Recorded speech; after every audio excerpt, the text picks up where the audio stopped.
Amigas y amigos, de nuevo seguimos en estos cortos teológicos en el tema del reino de Dios y la buena voluntad.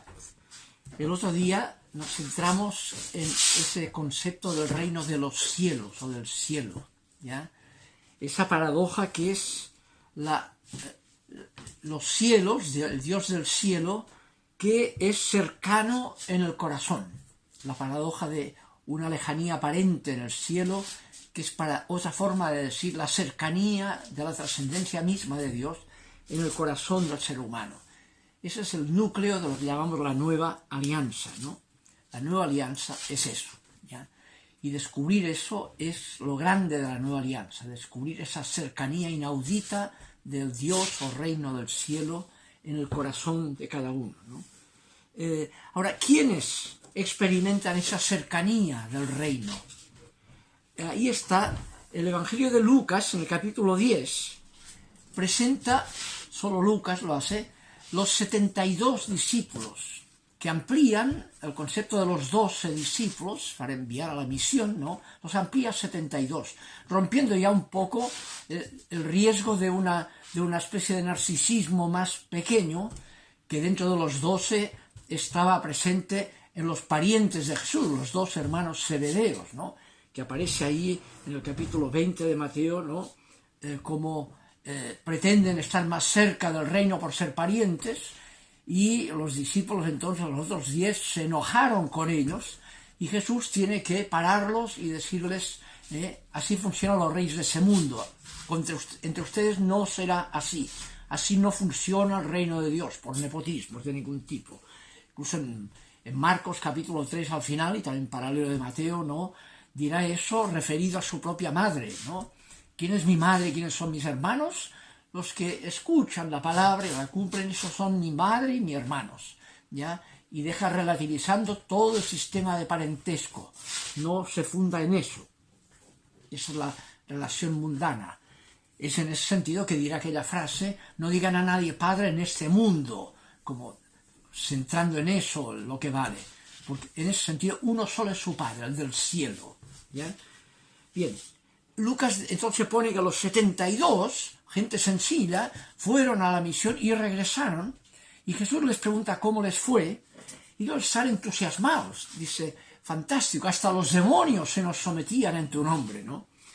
Y ahí Jesús primero reacciona corrigiendo, dice, no estén contentos porque se impusieron a demonios, a los males, por el poder que pudieron ejercer. No ese es el criterio. Estén contentos porque sus nombres, esa gente sencilla, ¿no?, están escritos en el reino de los cielos, porque son ustedes quienes forman parte de ese reino del Dios del cielo en la cercanía a los sencillos como ustedes. De eso tienen que estar contentos, de la cercanía del reino a su sencillez, no a su poder, ¿ya? Y ahí Jesús se emocionó, sigue el texto de Lucas 10, ¿no? Se emocionó y dice, lleno de emoción o de alegría, dijo, te doy gracias en forma de plegaria, te doy gracias, Padre, Señor del cielo y de la tierra, ¿no? Porque has ocultado eso, ese criterio de la cercanía del reino a los sencillos, lo has ocultado a los sabios y entendidos, a los que pretenden que tienen poder de algún tipo para merecerlo.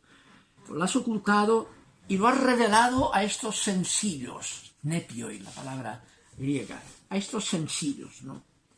Y termina, sí, Padre, porque así es tu buena voluntad. Esa expresión eudokia, egento, porque eso es tu buena voluntad, porque tú eres así, porque esa es tu buena voluntad, eudokia, ¿no? Qué bueno que Dios sea así, que su buena voluntad del Padre del cielo sea la cercanía con los sencillos, con los nepioi. Qué bueno que esa sea su buena voluntad, ¿ya? Es a lo que alude el mismo Lucas en el capítulo 2, al comienzo, a los pastores de Belén, cuando se van esos enviados, esos ángeles, ¿no? Dice, gloria a Dios en las alturas, el Dios del cielo, y paz a los hombres de buena voluntad, eudoquías, la misma palabra, ¿no? a los que participan de la buena voluntad divina. Ahí hay reino del Dios del cielo. ¿Ya? En esa misma línea es que más adelante en Lucas capítulo 12, versículo 24 y siguientes, ¿no? Dice que Jesús también, siguiendo en esa emoción que él tiene por esa razón, le dijo a sus discípulos: no temas, pequeño rebaño, lo llama, es un pequeño rebaño, micros es pequeño, los micro y los pequeños, ¿no? Porque vuestro Padre tiene la buena voluntad de daros el reino. No temas, pequeño rebaño, por pequeño que seas, porque el Dios del cielo, vuestro Padre del cielo, tiene la buena voluntad, la eudoquía, de daros el reino. Lo pone en forma de verbo aquí. El Padre eudoquesen ha tenido la buena voluntad de daros el reino. ¿Ya? Esa misma asociación del reino de Dios o del cielo con la buena voluntad de los sencillos es el núcleo de la nueva alianza en la proclamación fundamental de la nueva alianza, que son las famosas bienaventuranzas, ¿no? Lucas capítulo 6 y paralelo de Mateo, ¿no? 6:20, ¿no? Y entonces son felices, es como una aclamación de gozo. Felices, ¿quiénes? Los pobres, primero, los tohoi, el término aquí. Fíjense ahí, los nepios son los sencillos, los microi son los pequeños, los tohoi son los pobres. Felices los pobres. Y después dice, los que pasan hambre, los hambrientos, los que lloran, porque les va mal, porque tienen problemas, y lloran, y los perseguidos, 4 categorías: pobres, hambrientos, fíjense que hay el tema del placer, los que no lo pasan bien, lloran, el tema del poder, los que son perseguidos, y el tema de la riqueza, los pobres. Los 3 criterios del mundo, placer, poder y riqueza, son relativizados, no forman parte del reino de Dios. El reino de Dios es de los pobres, los que no tienen riqueza, de los hambrientos y sedientos, de los que no tienen el placer simbolizado por y de los perseguidos, de los que no tienen poder. ¿Ya? Lucas añadirá eso los ayes, y hay, como en el paralelo aquel, te doy gracias porque lo has revelado no a los sabios y entendidos, sino a los sencillos. Aquí dice, hay de los equivalente a los sabios y entendidos, hay de los ya consolados, de los que ya tienen su placer, de los ya saciados, ¿no?, con el poder que han tenido, y de los ya bendecidos, los que todos dicen que lo hacen muy bien, aquellos que dicen que lo hacen muy bien porque tienen poder y todo el mundo los halaga, ¿no? Hay de ellos porque ese no es el criterio del reino, ¿ya? Y además añade en 6:26, ¿no?, Lucas, porque así también los valoraban en la antigua alianza sus padres. Esos eran los criterios de la antigua alianza, el poder, placer, como Salomón. Pero ese no es el criterio de la nueva alianza. En ese contexto, el Evangelio sitúa incluso la diferencia entre Juan Bautista y Jesús.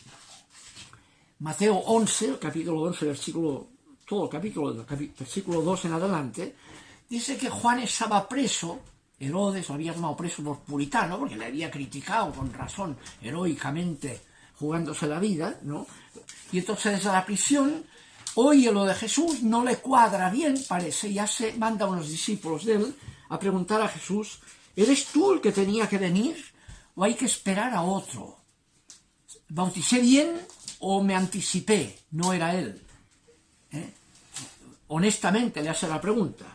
Y llegan los discípulos a preguntarle, los discípulos de Juan, y la pregunta tiene que ver, hoy conocemos con los famosos manuscritos descubiertos en Qumran, uno de los textos descubiertos ahí, que corresponde al puritanismo judío de la época de Jesús, ¿no?, a ese contexto, hay un punto en el documento de las 2 columnas, descubierto en Qumran, la columna segunda, en que dice lo siguiente, los que forman parte de la asamblea pueden entrar adentro porque solo los puros pueden entrar, no los taraos, como signo de pecado.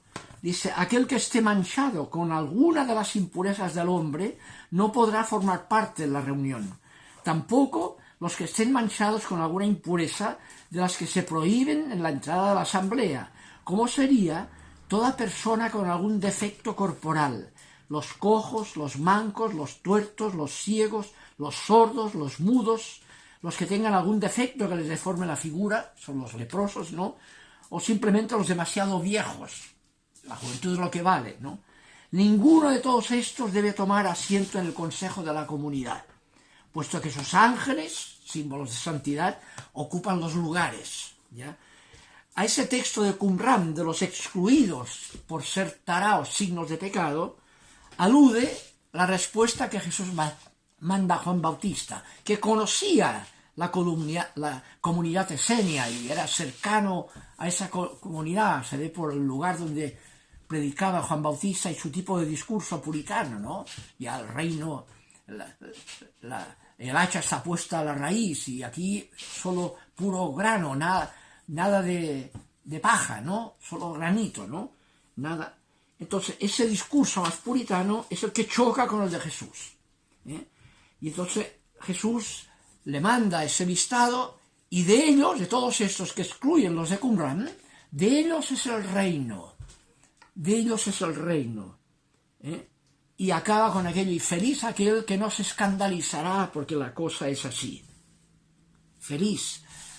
Cuidado, Juan, que lo que tú esperabas con más criterio puritano, al no corresponder con lo que yo hago y digo, no te deje a ti afuera del reino. Es la antigua alianza versus la nueva alianza, ¿ya? Y termina con un piropo, Dice, Juan era un gran profeta, una asceta, pero el más pequeño en el reino es mayor que Juan. Y después dice, el texto de Mateo 11:12, ¿no? Desde los días de Juan Bautista hasta ahora, la antigua alianza, el reino de los cielos es violentado, biatzetai, es violentado el reino de los cielos, ¿no?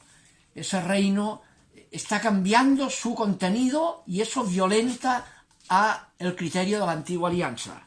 Y solo los violentos, los biastai, lo arrebatan. Hay que violentar la antigua alianza para abrirse a la nueva alianza, que el reino de los cielos es de los sencillos, los pobres, etc.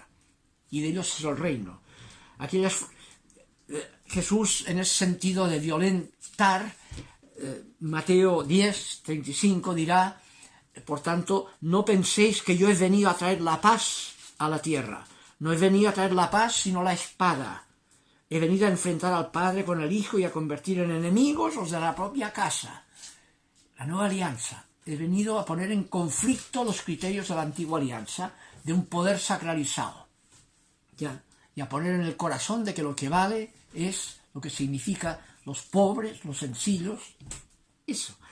Hay frases que son más duras en esa línea, como la de Mateo 21, los publicanos y las prostitutas os pasan delante en el reino del Dios, ¿no? Le dice a los puritanos, los publicanos, los prototipos del pecador son más cercanos al reino, porque no tienen la conciencia de ser superior, saben que no valen y aún así descubren que Dios les es cercano, porque eso es la nueva alianza, la cercanía de Dios a toda la gente de la calle, sin ninguna condición previa. La ética es consecuencia de ese descubrimiento, no lo que la merece o la produce, que es el concepto puritano. Esa cercanía del reino, entonces, en la nomenclatura del Evangelio es para los sencillos, usa la palabra nepio y sencillos a veces, para los pequeños, los microi, pequeños, y para los pobres, los ptohoi, los tres criterios de quienes son los ciudadanos del reino de los cielos, a quienes ese Dios del cielo les es cercano. El prototipo de los que no valen en los criterios mundanos y en los criterios de antigua alianza, que valían los mismos poderes, solo que con muchos elementos religiosos que los sacralizaban. Aquí Jesús desacraliza. Dios no sacraliza el poder, el placer y la riqueza, sino que cambia el criterio.